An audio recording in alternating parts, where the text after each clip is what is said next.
കേസെടുക്കാതെ MLA സ്ഥാനം രാജിവെക്കേണ്ടതില്ല എന്ന രാഹുൽ മാങ്കൂട്ടത്തിന്റെ പ്രതിരോധം പാളുകയാണ്. ആരോപണങ്ങളിൽ സ്വമേധയാ കേസെടുത്തു വനിതാ കമ്മീഷൻ. ഗർഭഛിദ്രം നടത്താൻ നിർബന്ധിച്ചെന്ന പരാതിയിൽ ബാലാവകാശ കമ്മീഷൻ തൊട്ടുപിന്നാലെ കേസെടുത്തു.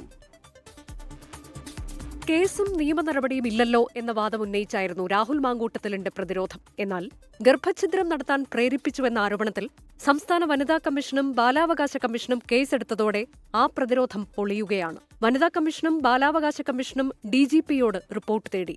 എറണാകുളം സ്വദേശി നൽകിയ പരാതിയുടെ അടിസ്ഥാനത്തിലാണ് ബാലാവകാശ കമ്മീഷന്റെ നടപടി. ഒരു ഇല്ലീഗൽ ടെർമിനേഷൻ ആണെങ്കിൽ തീർച്ചയായും അത് കുറ്റകൃത്യം തന്നെയാണ്.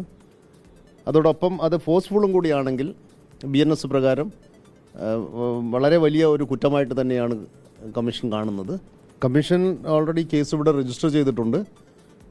അതിൽ DGPയോട് അന്വേഷിച്ച് അടിയന്തര റിപ്പോർട്ട് സമർപ്പിക്കാൻ വേണ്ടി പറഞ്ഞിട്ടുണ്ട്.